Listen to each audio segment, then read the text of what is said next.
जी part 2 start हो गया lecture 3 का। अच्छा जी,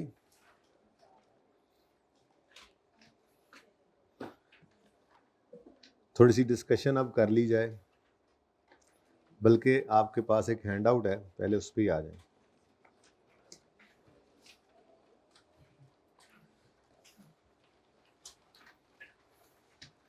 सवाल मैं नहीं करा रहा, ये मतलब बता रहा हूँ सिर्फ आपको। ये मॉनिटरी नॉन मॉनिटरी डिस्कशन है आपके सामने। सारी बातें जो हमने कर ली हैं, ज़रा इनको देख लें। An entity made a credit sales on यकम जनवरी 10 फॉर $15। यकम जनवरी 10 पे 115 रुपये का $1 है। ठीक है जी।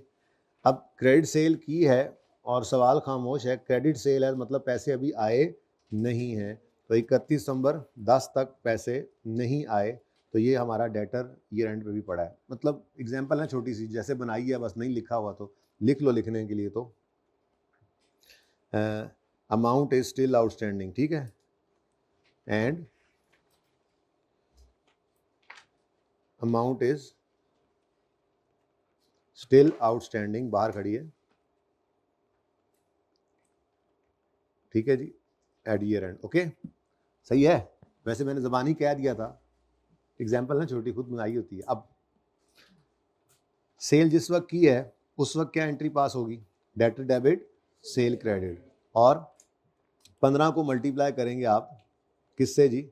115 से। आंसर इज, बोले जी, 1725। तो ये आपकी एंट्री होगी जनाब, डेटर डेबिट सेल क्रेडिट। तो मसला अब ये एंड के ऊपर ये आउटस्टैंडिंग है, अभी तक ये डेट आउटस्टैंडिंग है, तो फिर क्या करना पड़ेगा? इसको रीट्रांसलेट, क्योंकि ये क्या है? मॉनिटरी आइटम, ये मनी रिसीवेबल है और हमें एक्सचेंज रेट की फ्लक्चुएशन का रिस्क लाहक है।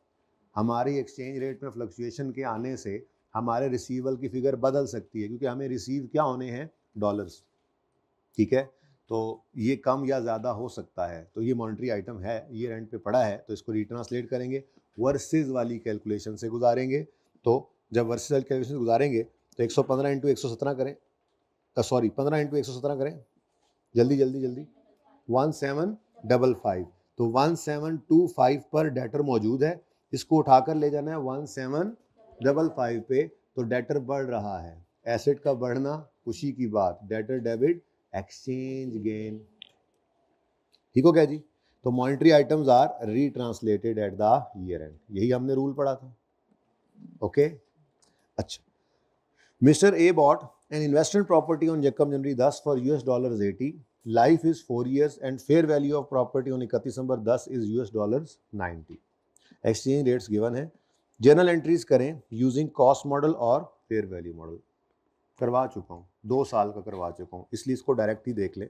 कॉस्ट मॉडल के अंदर investment property debit, cash credit किया हमने 115 के हिसाब से, यकम जनवरी पे ये रेट था, और ईयर एंड के ऊपर चूंकि इन्वेस्टमेंट प्रॉपर्टी एक नॉन मॉनिटरी आइटम है, इसको रीट्रांसलेट करने की इजाज़त नहीं है, तो जो रेट फ्लक्चुएट हो रहा है हमें उससे कोई लेना देना नहीं है। हम ईयर एंड पे बस इसको क्या कर देंगे? डेप्रिशिएट कर देंगे 4 साल के ऊपर, स्ट्रेट लाइन, कोई मसला? तो यहाँ पे क्या रूल फिर निकला? नॉन मॉनिटरी आइटम्स को आपने रीट्रांसलेट नहीं करना। मॉनिटरी आइटम्स रीट्रांसलेट होते हैं ईयर एंड पर, और नॉन मॉनिटरी आइटम्स जो हैं वो रीट्रांसलेट नहीं होते ईयर एंड पर। लेकिन कहाँ पर? अंडर, लेकिन अगर फेयर वैल्यू मॉडल होगा तो भाई फेयर वैल्यू मॉडल के अंदर तो आपको अब 31 दिसंबर पर इसकी फेयर वैल्यू अगर 90 पे चली गई है 80 से, तो 80 से 90 पे लेके जाना है, फेयर वैल्यू मॉडल में मजबूरी है। तो जब फेयर वैल्यू 31 दिसंबर की उठा ली तो फिर रेट भी 31 दिसंबर का उठाना पड़ेगा। तो if non monetary item are kept at fair value then they are retranslated, हो जाते हैं ऑटोमेटिकली रीट्रांसलेट। कब? When fair value is measured. जब कभी फेयर वैल्यू मेजर होगी तो ये रीट्रांसलेट ऑटोमेटिकली हो जाते हैं, दोबारा से उस दिन का रेट उठाना पड़ता है। लेकिन ये IAS 21 का रीट्रांसलेशन वाला रूल नहीं है, ये तो IAS 40 का फेयर वैल्यू मॉडल वाला रूल है। ओके, ये बात समझ आई? और बोलो। तो अब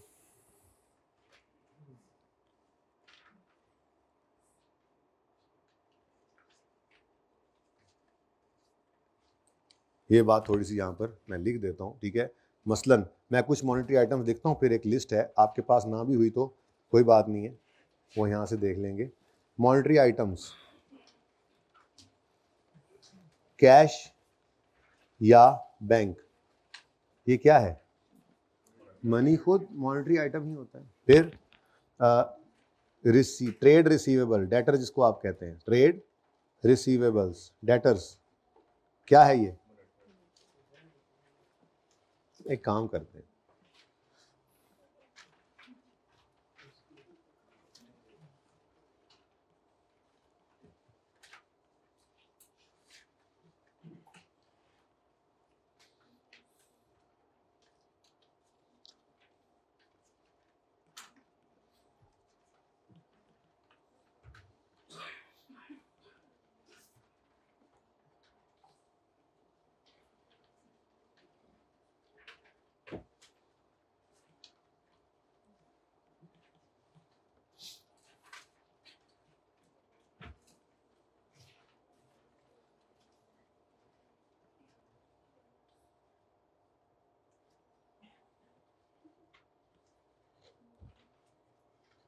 अच्छा जी,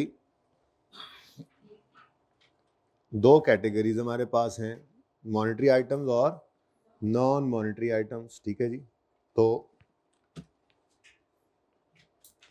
हम इस लिस्ट में से चीज़ें उठाते जाते हैं और इन दोनों में क्लासिफाई करते जाते हैं जी। Inventory, inventory monetary item, monetary item, inventory non monetary item, ठीक हो गया।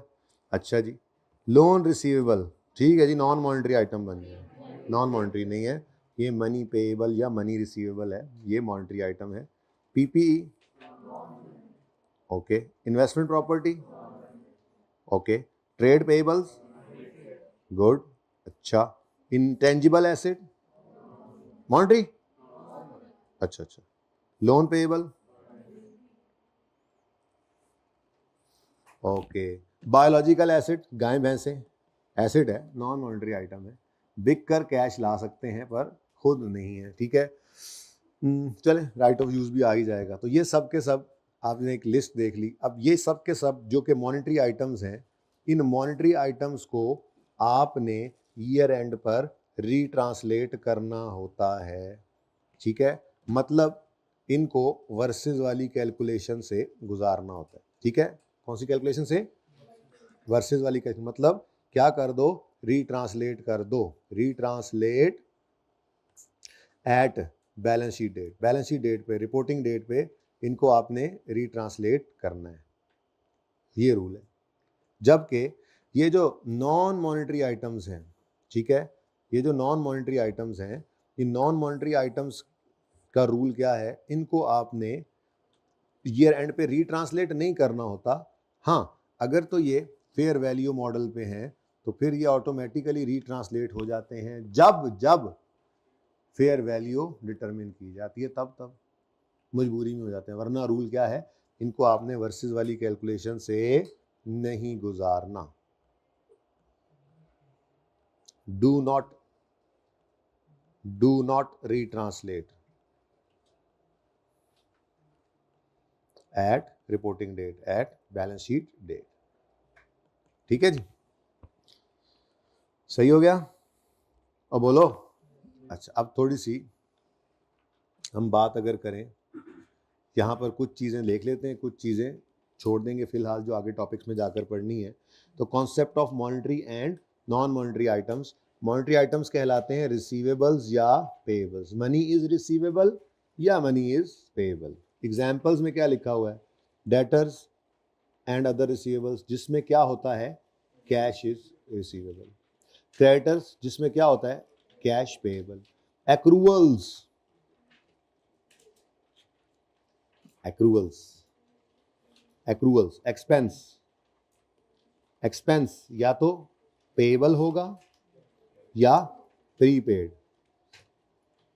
अब प्रीपेड एक्सपेंस क्या होता है, मैंने अगले 2 साल का रेंट एडवांस में पे कर दिया, तो ये मेरे पास क्या है, एसेट, ये क्या है, एसेट। लेकिन ये क्या प्रीपेड रेंट मॉनेटरी आइटम है? क्या इसके अगेंस्ट, इस एसेट के अगेंस्ट मुझे फ्यूचर में कैश रिसीव होना है? मुझे फ्यूचर में सर्विसेज रिसीव होनी है, तो ये मॉनेटरी आइटम नहीं है। तो वो वाला एक्रूअल मॉनेटरी आइटम है जिसके अगेंस्ट फ्यूचर में आपने कैश पे करना हो। जैसे इलेक्ट्रिसिटी एक्सपेंस आपने पे नहीं किया तो वो पेएबल है, तो इस पेएबल के अगेंस्ट फ्यूचर में क्या होगा, कैश पे होगा। तो यहां पर भी यही लिखा हुआ है, वो एक्रूअल्स जो पेएबल इन कैश होते हैं, सच एज रेंट पेएबल। ठीक है, और सही है ना। एक्सपेंस प्रीपेड भी हो सकता है, पेएबल भी। ठीक है, तो प्री पेमेंट में तो आपने कैश पहले पे कर दिया, फ्यूचर में सर्विसेज आनी है, तो फ्यूचर में मनी रिसीवेबल नहीं है या मनी पेएबल नहीं है, तो वो मॉनेटरी आइटम नहीं है। इसको आप आगे आकर देखेंगे ना अगर, तो ये आपको नंबर 10 पे नजर आ रहा है प्रीपेड एक्सपेंस। ये किस लिस्ट में नजर आ रहा है, non monetary item. Pre payment क्या है जी, नॉन मॉनेटरी आइटम। समझ में आती है बात, और बोलो नहीं समझ में आती तो ये देखो, इसकी एंट्री आप करते हो, prepaid rent, let's say prepaid rent debit और कैश क्रेडिट, ये एंट्री आपने कर दी। ठीक है, तो ये प्री पेमेंट डेबिट करके कैश क्रेडिट किया आपने, कैश तो आपकी जेब से निकल गया। अब ये जो आपका एसेट है, ये मॉनेटरी एसेट है या नहीं, ये मॉनेटरी आइटम है ही नहीं, इसके अगेंस्ट फ्यूचर में मनी रिसीवेबल नहीं है। ठीक है, अच्छा, ऐसे ही चल रहे थे हम। लोन रिसीवेबल या loan payable, simple. Debtor, other receivables, creditors, accruals, loan receivable, payable, interest receivable, interest payable क्या है, मॉनेटरी आइटम है। कैश डिविडेंड पे करना है, मॉनेटरी आइटम है। बात क्या है, रूल क्या है, मनी इज रिसीवेबल या पेएबल। कैश इन हैंड ये खुद मॉनेटरी आइटम है, कैश बैंक में पड़ा है, यानी करेंसी नोट्स पड़े हैं, यूनिट्स पड़े हैं, जैसे मैंने आपको डिपॉजिट वाला सवाल भी करवाया था। ठीक है, तो ये क्या है, मॉनेटरी आइटम। अच्छा, IFRS 9 हमारे सिलेबस में है, ये उसके अंदर जाकर पढ़ेंगे ये क्या होता है। फिलहाल इसको छोड़े, इन्वेस्टमेंट इन डेट सिक्योरिटीज किसे कहते हैं। लीज रिसीवेबल, अगला टॉपिक शुरू हो रहा है। लेसर जो एसेट लीज पर देता है, बदले में किस्तें रिसीव करता है लेसी से, तो वो किस्तें in the form of cash, in the form of money, तो वो क्या है, लीज रिसीवेबल क्या है, मॉनेटरी आइटम। लीज लायबिलिटी, जो लेसी है जिसने एसेट लीज पे लिया हुआ है, ये आज नहीं तो कल शुरू हो ही जाना है, आज तो नहीं शुरू होता नजर आ रहा, MCQ की तरफ जाएंगे, तो ये क्या है, मॉनेटरी आइटम है, क्योंकि लेसी ने ये पेएबल को कैश की फॉर्म में पे करके सेटल करना होता है, किसने कैश की फॉर्म में दे रहा है, ये भी क्या है, हाँ ये है IFRS 16 के अंदर अभी हम पढ़ते हैं इंशाल्लाह। Advance advance advance advance advance advance advance, ये लिस्ट है ना आपके पास। एडवांस, एडवांस तो अभी हमने देखा नॉन मॉनेटरी है, पूरी बात नहीं है ना, इसलिए मैं नॉन मॉनेटरी कह रहा हूं, लेकिन अगली ब्रैकेट पकड़ लें, क्या है ये, एडवांस आपने दिया है किसी को और बदले में आपको सर्विसेज उसने नहीं देनी, गुड्स नहीं देनी, बल्कि कैश ही समझे, लोन दिया, लोन वापस आ जाना है। एडवांस में आपने एम्प्लॉय को एडवांस में एक सैलरी दे दी, अब उसने ये नहीं कहा कि मैं अगले 5 महीनों में इसकी एडजस्टमेंट करा दूंगा थोड़े थोड़े पैसे कटवा के, बल्कि उसने ये कहा मैं आपको अगले महीने में ये पैसे वापस कर दूंगा। अब एडवांस ही है लेकिन रिसीवेबल इन कैश है, तो वो एडवांस जो to be received in back in cash हो, वो क्या है। और अगर कोई एडवांस है जिसके जो आपने दिया है, आपका एसेट है ना, एडवांस दिया तो एसेट है, फ्यूचर में आपको उसके बदले गुड्स आनी है या सर्विसेज आनी है, तो ये मॉनेटरी आइटम, ये मॉनेटरी एसेट नहीं है। आपने कोई एडवांस ले रखा है और बदले में फ्यूचर में आपने गुड्स देनी है या सर्विसेज देनी है, तो फिर कैश रिसीवेबल कैश पेएबल तो नहीं रहा ना, तो ये भी क्या है, तो ये नीचे आकर देखोगे तो नजर आएगा आपको, ये देखो advance paid for good services, जिसमें क्या होता है, आपके पास एक राइट होता है तो receive good services, right to receive cash नहीं होता, इसलिए ये क्या है, नॉन मॉनेटरी आइटम।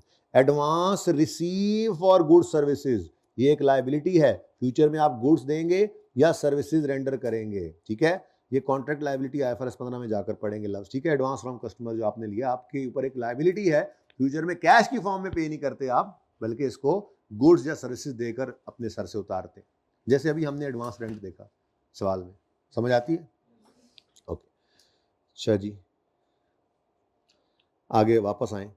IAS 12 हमारा टॉपिक है, पढ़ेंगे इंशाल्लाह हम। IAS 12 के अंदर आप देखेंगे करंट टैक्स, वैसे करंट टैक्स लायबिलिटी मुश्किल बात नहीं है, आपकी जो करंट टैक्स प्रोविजन जो आपकी बनी है, आपने हुकूमत को वो कैश पे करके ही उतारनी है ना, तो करंट टैक्स एक, बहरहाल डेफर्ड टैक्स भी आ रहा है, रिफंड लायबिलिटी IFRS 15 के अंदर हम देखेंगे, रेवेन्यू का स्टैंडर्ड है बड़ा इंपॉर्टेंट, ये उसमें पता लगेगा ये क्या चीज़ है। वैसे आसान बातें समझा सकता हूँ लेकिन रेलेवेंट नहीं समझ रहा इस वक्त मैं करना, ये जब टॉपिक्स में जाएंगे तो पता लग जाएगा आपको।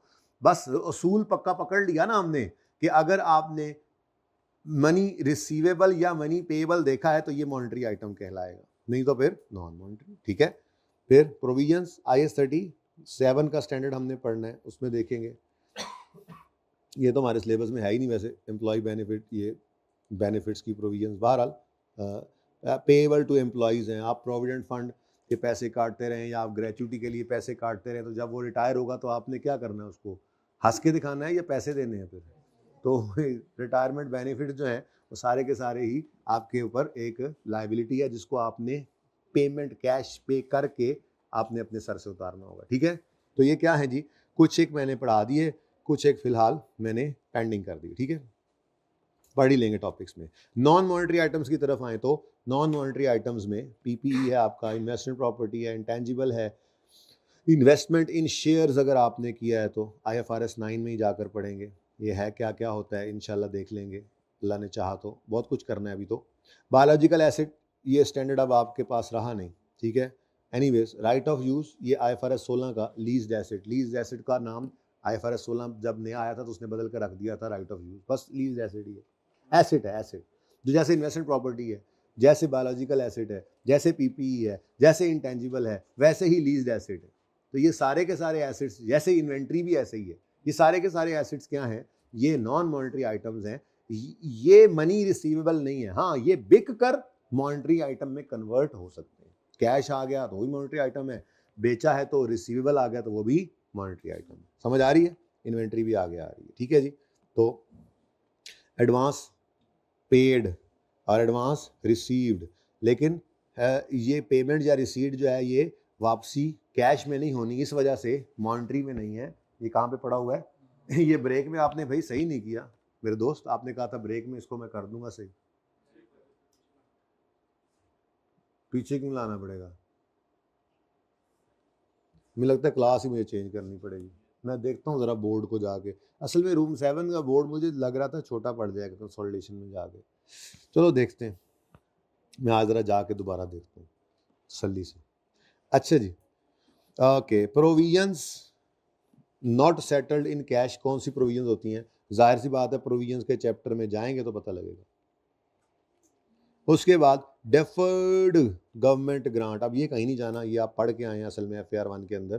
तो आप मुझे बताओ, जब आपको गवर्नमेंट से ग्रांट रिसीव होती है, let's say for future expenses या फॉर एसेट, तो आप जब रिसीव करते हैं तो उसको क्या बना लेते हैं, liability, cash debit deferred grant credit, आया था ना सवाल।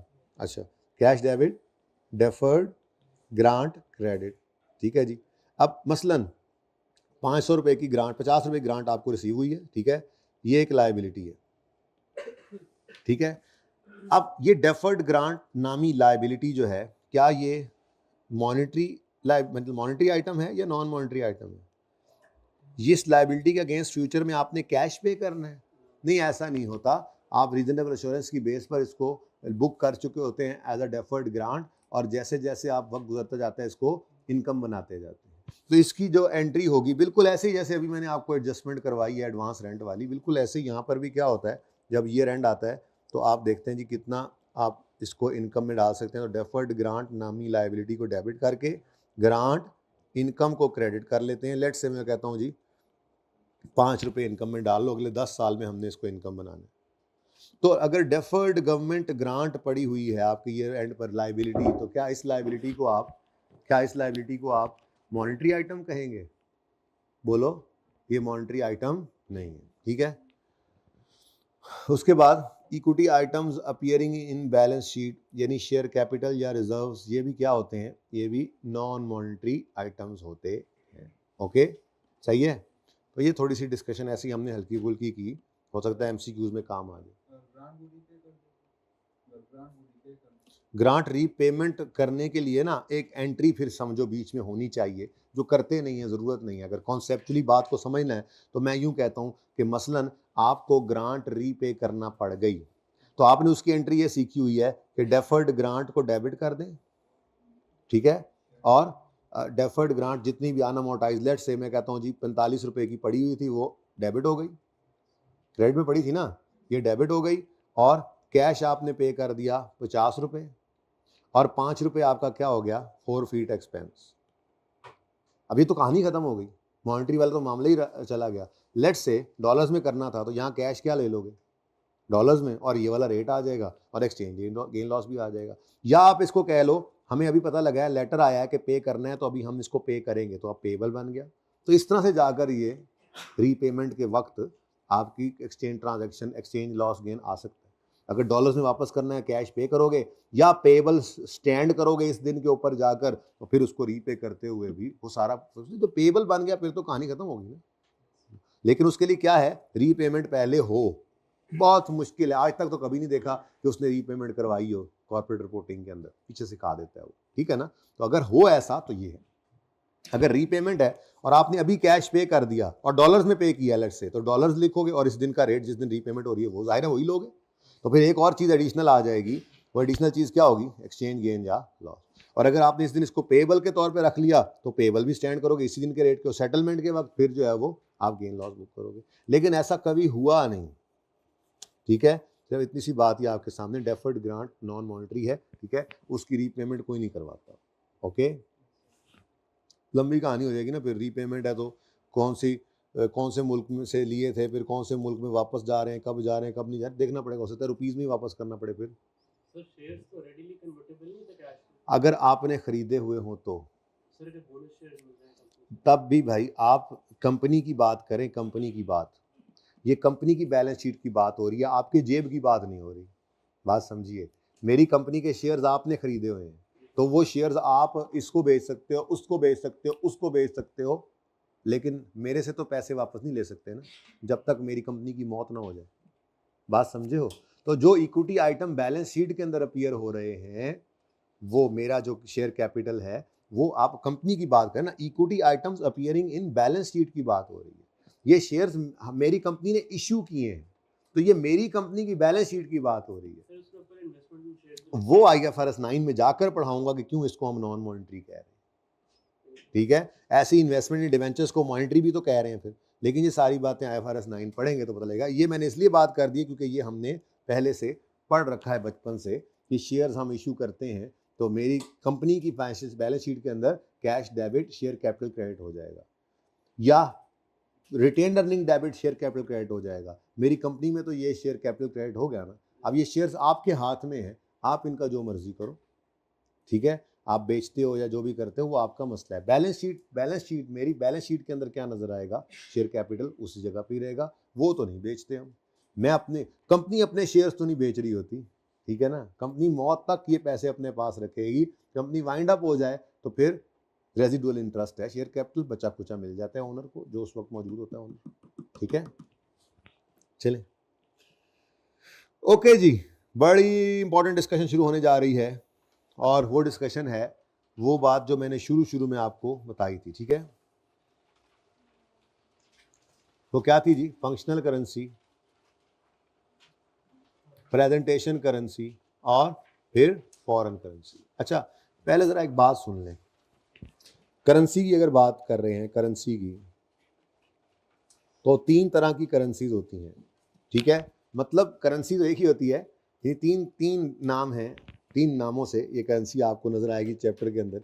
एक कहलाती है फंक्शनल करेंसी। कौन सी करेंसी जी, ये वो करेंसी है जिसमें आप जर्नल एंट्रीज पास करते हैं। ये मैंने जो इतना आपको पढ़ाया भी मैं वही बात कर रहा हूं बस, ठीक है। उसके बाद दूसरी है जी फॉरेन करेंसी। फॉरेन करेंसी हर वो करेंसी है जो अदर देन फंक्शनल करेंसी हो, अदर देन फंक्शनल करेंसी।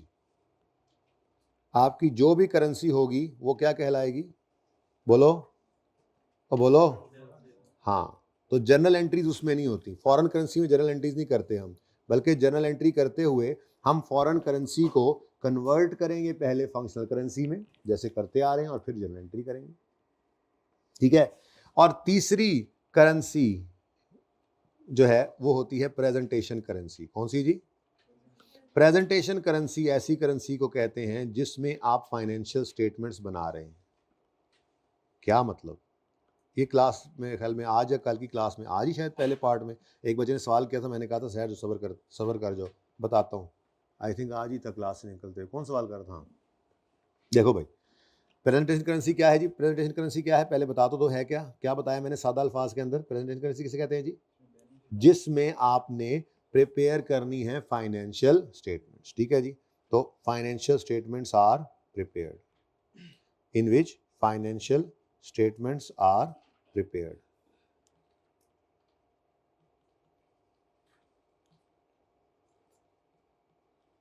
ठीक है जी, भाई समझ आती है बात? और बोलो, सादा सी बातें। अब मसलन मेरी कंपनी है जो इनकॉर्पोरेट की हुई है मैंने पाकिस्तान में, ठीक है। तो मेरी फंक्शनल करेंसी कुछ रूल्स के साथ मैंने बना दी कि ये PKR है, ठीक है। कुछ रूल्स देखते हुए मैंने कह दिया ये PKR है। अब मैंने जर्नल एंट्रीज करनी है PKR में। इसके अलावा जितनी भी करेंसीज दुनिया में एग्जिस्ट करती हैं, वो डॉलर है, वो पाउंड है, वो यूरो है, वो रैंड्स हैं, वो सारे बीच में आ गए। ये सारे सॉरी जितने मुल्क उतनी करेंसीज, वो सारी की सारी मेरे लिए क्या बन गई? Foreign currency. जो फंक्शनल करेंसी के अलावा करेंसी है वो फॉरेन करेंसी। एंट्री करने के लिए इसको कन्वर्ट करेंगे फंक्शनल करेंसी में, ठीक है। ये बात समझ आती है? अब तीसरी बारी है, तीसरी चीज है हमारी प्रेजेंटेशन करेंसी। ये क्या है? सादा बात, जिसमें फाइनेंशियल स्टेटमेंट्स बना रहे हैं। अब हमने फाइनेंशियल स्टेटमेंट्स प्रिपेयर की PKR में, क्योंकि हमारे स्टॉक एक्सचेंज पाकिस्तान में एग्जिस्ट करती है और उनकी रिक्वायरमेंट है कि वो इतने इतने अरसे के अंदर अपनी ऑडिटेड फाइनेंशियल स्टेटमेंट्स को आपने पब्लिश करना है। तो हमने PKR में फाइनेंशियल स्टेटमेंट बना दी। हमारे यूजर भी यहीं बैठे हैं। एक मिनट, उधर ही जा रहा हूँ, फिलहाल पाकिस्तानी तो बनाने दो, ठीक है। तो पाकिस्तानी करेंसी में मैंने फाइनेंशियल स्टेटमेंट्स बना ली, ठीक है। अब ये मेरा जो शेयर होल्डर था ये कनाडा में बैठा हुआ है, कंपनी पाकिस्तान में है, इसके शेयर्स के अंदर इसने इन्वेस्टमेंट कर रखी है कि बैठा कनाडा में, मेजर शेयर होल्डर है, लाडला भी बड़ा है। तो इसने कहा फ़ोन करके, भाई मुझे ना फाइनेंशियल स्टेटमेंट्स डॉलर्स में बना कर दो, कैनेडियन डॉलर्स में बना के दो। मैंने कहा ठीक है यार बना देते हैं। तो हमने एक और set of financial statements prepare किया जिसको हमने कैनेडियन डॉलर में बना दिया। उधर से वो हजरत भी जो है ना वो यूके में बैठे हुए हैं, एंड में बैठे हुए थे, यूके में बैठे हुए हैं, ये भी हमारे शेयर होल्डर है, ठीक है। इन्होंने कहा यार मुझे तो ये पाउंड्स में बना कर दे दो, इट कैन हैपन, ठीक है। अब बात समझ आइए, प्रेजेंटेशन करेंसी कोई सी भी करेंसी हो सकती है, वो फंक्शनल करेंसी भी हो सकती है, वो कोई और करेंसी भी हो सकती है, ठीक है। ज़्यादा इंपॉर्टेंट बात क्या है, फंक्शनल करेंसी वो करेंसी है जिसमें हमने जनरल एंट्रीज करनी है। इसके अलावा हर करेंसी जो है वो फॉरेन करेंसी है, ठीक है। और बैलेंस शीट, इनकम स्टेटमेंट जिस मर्जी जो है वो करेंसी बना सकते हैं, जिसमें बनाएंगे वही आपकी क्या बन जाएगी? Presentation currency. क्या बन जाएगी? Presentation currency. Got it? कुछ समझ आ रहा है? थोड़ा थोड़ा। कंपनी जापान में चाइना में कंपनी इनकॉर्पोरेट हुई है, कंपनी चाइना में इनकॉर्पोरेट हुई है, लेकिन उसके सारे फंक्शंस पाकिस्तान में वो बने। उधर उन्होंने कंपनी अपनी इनकॉर्पोरेट की, वहाँ यहाँ पे भी करवानी पड़ती है, कोई ना कोई लीगल रिक्वायरमेंट होगी, लेकिन कंपनी वजूद में आई थी चाइना में और उन्होंने यहाँ पे आके कंस्ट्रक्शन का काम शुरू किया। CPAC पे काम कर रही है कंपनी मिसाल के तौर। अब वो सारा मटेरियल भी यहीं से ले रहे हैं, लेबर भी ज़्यादातर यहीं से आ रही है, डिमांड सप्लाई फोर्सेज यहीं वाली हैं जो प्रोडक्ट की कॉस्ट जो है वो सेल प्राइस वगैरह को डिटरमिन कर रही हैं। तो इस कंपनी की functional currency Pakistani currency rupees है, हाँ जी। और ये फाइनेंशियल स्टेटमेंट्स बनाएंगे वो जो जिस मर्जी में कह दे। पाकिस्तानी कह दें स्टॉक एक्सचेंज वाले तो उनके लिए PKR में बना देंगे, चाइना वाले कह दें तो येन में भी बना देंगे, लेकिन जनरल एंट्रीज किस में कर रहे होंगे? पाकिस्तानी करेंसी रुपीज़ में। अब ये कैसे मैंने डिसाइड किया? दो चार बातें जो बोली हैं, इसको कहते हैं इंडिकेटर्स। कौन सी करेंसी आपकी फंक्शनल करेंसी है, ये डिसाइड करने के लिए कुछ इंडिकेटर्स हैं जो बड़े इंपॉर्टेंट हैं, जिनको आपने देखना है। इधर आइए जी स्टूडेंट। एक कंपनी तरह मल्टीनेशनल कंपनीज होती है, जिस तरह Coca Cola her over the world है, इनकी क्या मतलब फंक्शनल करेंसी हर कंट्री के हिसाब से वैरी करेगी, जिसमें उनका हेड ऑफिस होगा या बिल्कुल बिल्कुल कर सकती है। हेड ऑफिस इनका कहाँ है पता नहीं, मैं तो ऐसे दिल नहीं कर रहा ऐसे एग्जाम्पल दूं, लेकिन चलो जहाँ भी है इनका हेड ऑफिस, ठीक है, तो ये कोक वाले बैठे हुए हैं जहाँ पे, ठीक है। अब इनकी इंडिया के अंदर भी काम चल रहा है, इनका पाकिस्तान में भी काम चल रहा है, इनका बांग्लादेश में भी काम चल रहा है, श्रीलंका में भी चल रहा है। कल मैच देखा किस किस ने? जाओ यार, वैसे ना एक बार मुझे लगा एक बार कि नहीं आज फिर टाइम ज़ाया हो गया सारा मैच ठीक चलता रहा है और तकरीबन कुछ 11 को बजे जाके ना, अब सारा मैच बंदा देख के टाइम इन्वेस्ट कर चुका हो, उस वक्त जाके पता लगे तो बस अल्लाह ने फिर इज्जत रख ली। अच्छा चले, अब भाई कोक वालों ने इंडिया के अंदर पाकिस्तानी लोगों को तो मुलाजिम नहीं रखा होगा, और पाकिस्तान के अंदर बांग्लादेश वालों को भी नहीं रखा होगा, श्रीलंका के अंदर भी श्रीलंका के लोग होंगे। तो जिस मुल्क में ये बैठे हैं वहीं से मटेरियल लेते हैं, वहीं पे लेबर, वहीं पे सारा कुछ हो रहा होता है, ठीक है। तो इनकी हर मुल्क की अलग अलग जो है ना, वो एक तरह से कंट्री की अकाउंटिंग अलग हो रही होती है, तो वो उसके अंदर अपनी एंट्रीज कर रहे हैं। इंडिया के अंदर इंडियन करेंसी में, पाकिस्तान के अंदर पाकिस्तानी करेंसी में, ठीक है। लेकिन अब ये डिपेंड करता है, इनका स्ट्रक्चर मुझे नहीं पता, आप स्ट्रक्चर लेकर आए ऑर्गेनाइजेशन का, मैं आपको समझा दूंगा। अब कोक वालों का हेड ऑफिस जो है वो हो सकता है इन सब को कहे कि भाई मैं मिसाल के तौर पे जो है वो युगांडा में बैठा हूँ, यूएसए में बैठा हूँ, तो मुझे डॉलर्स के अंदर भी एक फाइनेंशियल बना दो, तो बनवा सकता है वो, ठीक है, सही है ना। अभी एग्जांपल्स देख लेते हैं, कोई मसला नहीं, ठीक है। आओ जरा थोड़ी सी अंग्रेजी तो पढ़ ले पहले। डेफिनेशन, फंक्शनल करेंसी कौन सी करेंसी है? Currency of primary economic, not legal, primary economic environment, primary economic environment. उस currency of primary economic environment जो है वो कहलाती है फंक्शनल करेंसी, यानी जिस इकोनॉमिक एनवायरनमेंट में एंटिटी प्राइमरीली ऑपरेट कर रही हो उस इकोनॉमिक एनवायरनमेंट की। अब ये मतलब एक सब्जेक्टिव सी जो है वो बात है, अंदाजा ही लगाना होता है, आपको नज़र आ रही होती चीज़ें, ठीक है। ये कोई ऐसे नहीं है कि लाइन का बैगर हम बन जाएं कि जी इतने बज के इतने मिनट पर ये इस तरह से हुआ, या इतने इशारिया इतने रुपए की सेल हुई तो ये हो जाएगा, ऐसा कोई रूल सेट नहीं दिया, जनरल सी डिस्कशन है, ठीक है। तो वो बात यही है क्या कि एंटिटी जिस प्राइमरी इकोनॉमिक एनवायरनमेंट में ऑपरेट कर रही है उस इकोनॉमिक एनवायरनमेंट की करेंसी उसकी क्या होगी? फंक्शनल करेंसी, ठीक है। मैंने आपको ये एग्जांपल तो दी थी कि कंपनी रजिस्टर्ड ही कहां हुई है? चाइना में, पाकिस्तान में रजिस्टर्ड ही नहीं है, लेकिन प्राइमरी इकोनॉमिक एनवायरनमेंट जिसमें वो ऑपरेट कर रही है, काम सारा यहीं पे कर रहे हैं। हो सकता है हमारे मुल्क वालों ने भी कोई उनसे कागज पत्र ले लिया हो कोई निशानी के तौर पे, लेकिन इनकॉर्पोरेटेड कंपनी चाइना में है, पर जनरल एंट्रीज जैन में नहीं करेगी। जनरल एंट्रीज किस में करेगी?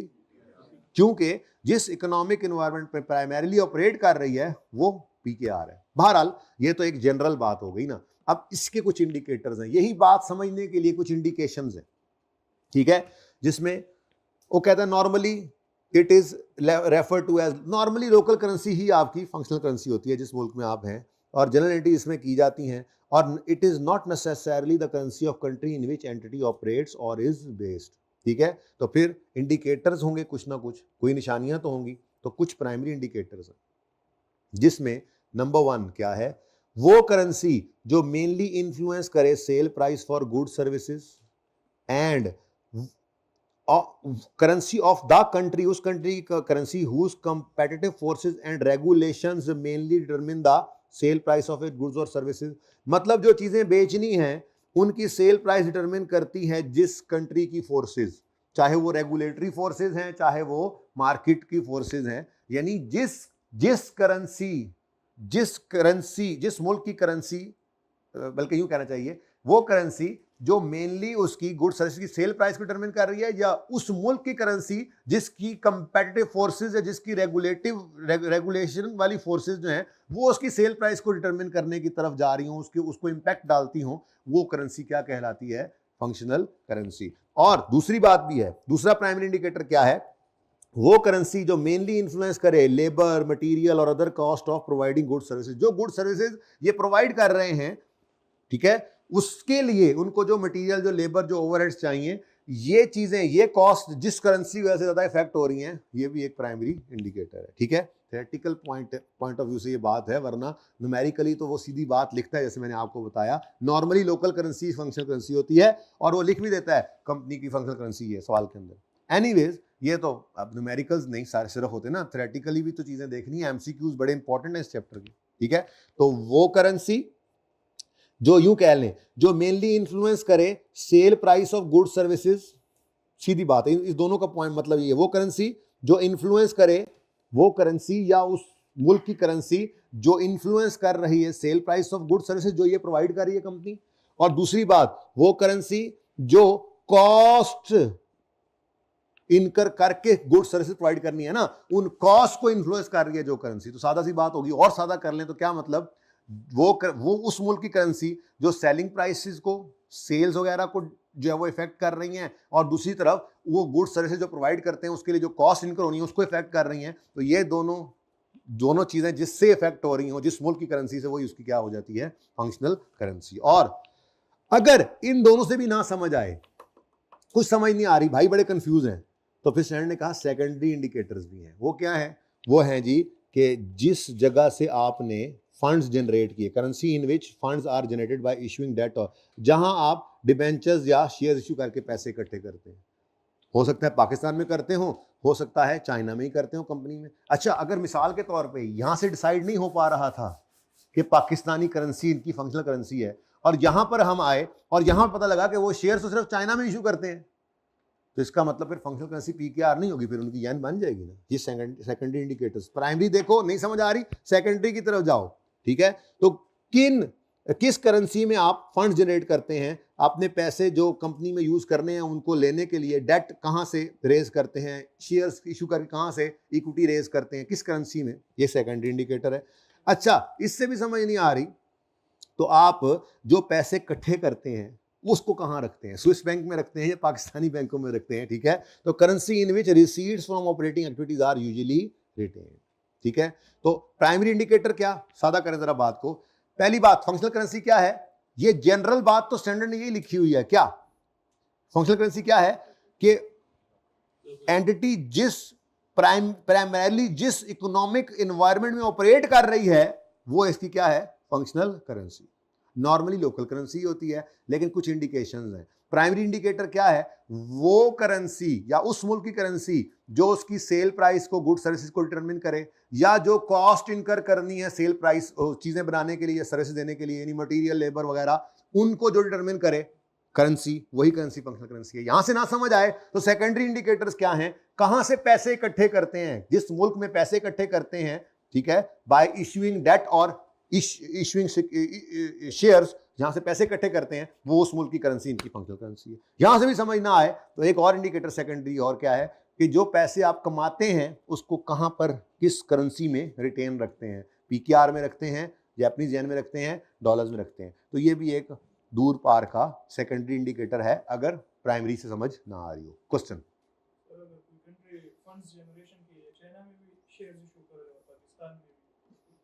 तो फिर कोई बात नहीं है, फिर यहां से पता लग जाएगा काम कहां कर रहे हैं, पता लग ही जाएगा इंशाल्लाह। ठीक है, हाँ, तो काम पाकिस्तान में करें तो प्राइमरी से जब डिसाइड होगा तो सेकेंडरी पे क्यों जाना है।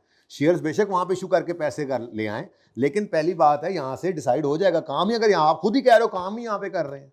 मैं तो ये कह रहा हूँ जब यहाँ से समझ नहीं आएगी तो इधर जाओगे ना, तो आप कह रहे हो जी काम ही यहाँ पे कर रहे हैं, तो पैसे जहां से मर्जी लेके आए, जब काम ही यहाँ पे कर रहे हैं तो मटेरियल, लेबर वगैरह यहीं से ही जनरेट कर रहे हैं, सेल प्राइस चीजें भी बनाकर काम ही यहीं पे कर रहे हो, चीज भी यहीं पे बेच रहे हैं, चीज भी यहीं पे बेच रहे हैं, तो प्राइमरी इंडिकेटर नहीं यहाँ पे पीकेआर कर देना है, सेकेंडरी की तरफ फिर क्या जाना, तो मजबूरी में जाएंगे।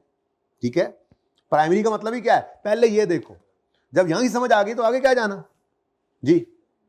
गुजारा हुआ है कुछ, थोड़ा बहुत गुजारा ही चाहिए था, बस देखना सारे एमसीक्यू ऐसे हो जाएंगे अभी। ठीक है, the functional currency is not necessarily currency of country in which entity is based, but normally it is. जरूरी नहीं है कि जिस कंपनी के मुल्क के अंदर कंपनी बेस कर रही है वही इसकी फंक्शनल करेंसी हो, लेकिन नॉर्मली ऐसा ही होता है, ज्यादातर केसेस में ये तो कभी कभार ऐसा होता है, जो मैंने आपको कंपनी बताई कि इनकॉर्पोरेट चाइना में हुई है और काम पाकिस्तान में कर रही है। ऐसे तरह के मामलात में कंपनीज वहीं जाके कंपनी रजिस्टर कर लेती होती हैं नॉर्मली। आप दुबई में जा रहे हैं आजकल, लोग सऊदीया में जा रहे हैं काम करने, वहां जाके कंपनी रजिस्टर कर लेते हैं, ये मसला होता ही नहीं है। रजिस्टर भी वहीं होगी, काम भी वहीं करेगी, रोला नहीं होता एड्डा। ये तो सारी दुनिया को सामने रख के स्टैंडर्ड्स बनाए जाते हैं ना, तो ये थ्योरेटिकल एक कॉन्सेप्ट है, वरना ये रोले इतने नहीं पड़ते। सादा सी बात होती है, जहां पे काम कर रहे हैं वहां कंपनी रजिस्टर कर लेते हैं लोग जाके, वहां पे जाके काम भी करते हैं, रजिस्टर भी वहीं में, काम भी वहीं पे, वही उनकी फंक्शनल करेंसी। अब दुबई में बैठा हुआ अहमद अगर काम कर रहा है, तो जो कंपनी इसने दुबई में बनाई है, चीजें भी वहीं से खरीदता है, लेबर भी वहीं पे हायर करता है, बनाकर चीजें वहां पे पापड़ बनाकर बेच रहा है, पापड़ बनाकर बेच भी वहीं पे रहा है, तो फिर सारा कुछ कहां पे हो रहा है? दुबई में। कंपनी रजिस्टर पाकिस्तान में है भी, तब भी फंक्शनल करेंसी क्या बन जाएगी उसकी? दुबई। वैसे नॉर्मली ये नहीं करेगा, ऐसे जाएगा उधर जाके अलग कंपनी की रजिस्टर करेगा, वहां पे पापड़ बनाएगा और बेचेगा, तो फिर फंक्शनल करेंसी क्या हो गई? हालांकि पैसे तो इसने यहां से रेज किए होंगे अपने शेयर होल्डर्स से, लेकिन जब काम उधर कर रहा है तो फंक्शनल करेंसी क्या है? एनीवेज। उसके बाद हर वो करेंसी जो फंक्शनल करेंसी के अलावा है वो क्या है? Foreign currency. अच्छा, उसके बाद जी मेन तो यही काम था जो हो गया। बाकी अब exchange rate, spot rate, closing rate, exchange difference, monetary items, non monetary items, इनको एक बार रीड करना है आपने, ठीक है। सारी डिस्कशंस हुई हैं, बल्कि प्रैक्टिकली हमने इनको किया हुआ है। मैं इधर आना चाह रहा हूँ जी, दो पूछो।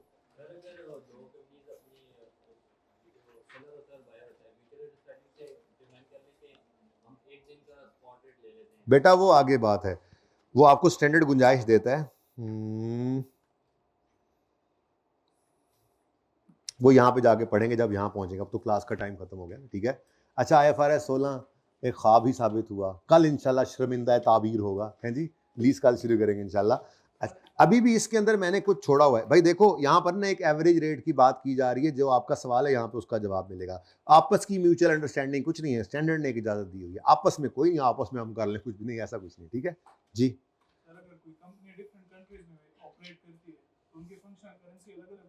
हो सकती है, वो कंपनी डिफरेंट कंट्रीज में ऑपरेट करती है, डिफरेंट कंपनीज भी बनाई होती है।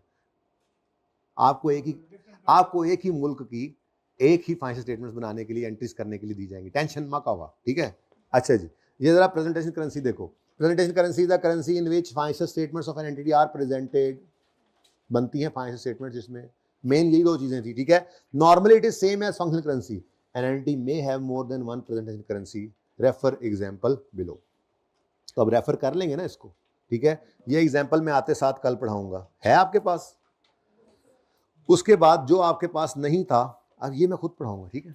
ये मैं आपको खुद पढ़ाऊंगा जो रह गया, ठीक है ना। ये जो रहता है ये मैं खुद पढ़ाऊंगा, खुद नहीं पढ़ना आपने, बस ऊपर मैंने जो कहा एग्जांपल वो पढ़नी है, जो छोटी छोटी लाइन एक लाइन की एग्जांपल्स थी वो देखनी है, और उसके बाद आपने जंप लगा के आना है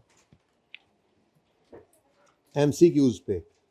और एक MCQ इसमें IS 16 वाला आ रहा है, PPE और रीवैल्यू हो रहा है शायद, है तो FAR 1 में रीवैल्यूएशन पड़ी तो हुई है, ऐसा भी मसला नहीं है कि आप बिल्कुल ही आपको ना पता, आपको ये क्या बात हो गई। तो ये सारे MCQs आप करके आ रहे हैं इंशाल्लाह। हाँ जी, होमवर्क है, फिर मैं कल कराऊंगा, ठीक है। पहले आपने करना है, अभी तरतीब उलट हो गई है, अब पहले काम आप करते होते हैं, ठीक है। जरा देखें ना, जितनी बातें हमने की हैं उससे MCQs टैकल हो पाते हैं या नहीं हो पाते। लेकिन एक इंपॉर्टेंट एरिया इस चैप्टर में से मैं छोड़ूंगा, ये ना हो कोई हमसाया बताया आपको कि जी हमने ये काम किया, शायद मैं ये छोड़ दूं, शायद कर भी लूँ, अब कल पे डिपेंड करता है, क्योंकि आज तो मिस हो गया ना। वो है फॉरेन करेंसी लोन।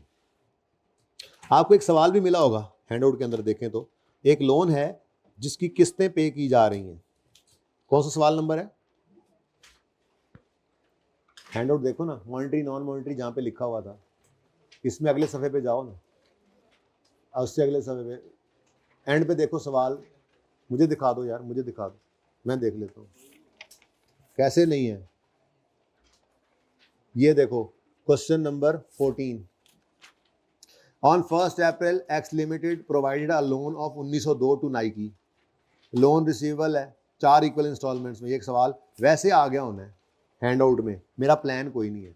बहरहाल फॉरेन करेंसी का लोन आप ले भी सकते हैं, आपने किसी को लोन दिया भी हो सकता है, ठीक है ना। इसकी अकाउंटिंग आसान थी अगर MZA की तरफ से सिर्फ लोन होता, लेकिन लोन के साथ इंटरेस्ट भी होगा और लोन भी किस्तों में पे होगा, और किस्त में इंटरेस्ट और प्रिंसिपल दोनों होंगे। तो ये बारीक मामला बन जाता है जो अभी बहुत मुश्किल लगेगा, जबकि लीज का जब अमॉर्टाइजिंग स्केड्यूल बनाना सीख लेंगे लीज के अंदर तो ये बहुत से ज़्यादा आसान हो जाएगा।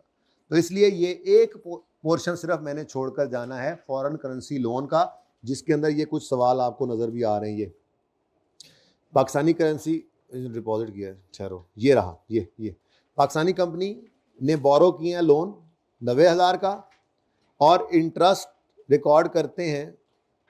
ये तो बहुत आसान है यार, किधर गया, मुश्किल सवाल कहाँ है।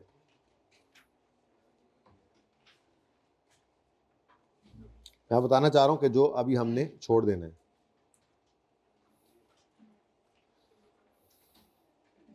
ये प्रैक्टिस क्वेश्चन तो नहीं चल रहे, कॉन्सेप्ट बिल्डिंग क्वेश्चन कहाँ है, ये रहे। हाँ ये देखो, BS लिमिटेड 5 साल के लिए लोन ले रही है गिल बेट्स से, ठीक है, लाख रुपए का लोन है और इंटरेस्ट रेट ये है और 25,000 रुपए की किस्तें हैं 4, जिसमें प्रिंसिपल भी है और इंटरेस्ट भी है। अब ये थोड़ा मसला बन जाता है, प्रिंसिपल और इंटरेस्ट को अलग अलग करना, फिर साथ में IAS 21 को भी मिक्स करना, तो ये थोड़ा टफ हो जाता है। तो ये टफ नहीं रहेगा जब IFRS 16 के अंदर हम यही काम लीज के साथ कर चुके होंगे लोकल करेंसी में। लीज में भी ऐसा ही होना है कि लीज एसेट ने आना है और किस्तों के अंदर प्रिंसिपल भी होना है, इंटरेस्ट भी होना है। ये इंशाल्लाह कल हम करेंगे। तो चाहे मॉडर्न स्केड्यूल 1-2 बार बनाने के बाद में इधर आ जाऊँ, ये भी हो सकता है, कोई मुश्किल काम नहीं है, चाहे वो लीज के बाद भी कर लेंगे। तो इन फॉरेन करेंसी लोन्स के अलावा IAS 21 में हमने कुछ भी नहीं छोड़ना। तो अगर MCQ में कोई फॉरेन करेंसी लोन आ जाता है तो मुझे माफ़ कर देना, कोई बात नहीं, मौके पर वो भी हो जाएगा, ठीक है। सारे ही कर लेना, थोड़े से तो हैं, ठीक है। मैं खुद कराऊंगा इंशाल्लाह, चाहे मैं 2-2 4-4 करके करवाऊँ, चाहे सारे इकट्ठे कर दूँ, ठीक है। तो आपने कोई एग्जाम्पल पढ़नी है, प्रेजेंटेशन करेंसी के नीचे वाली छोटी छोटी डेफिनेशन को एक दफ़ा रीड करना है और ये MCQs कर लेने हैं आज, ठीक है जी। अल्लाह हाफ़िज़।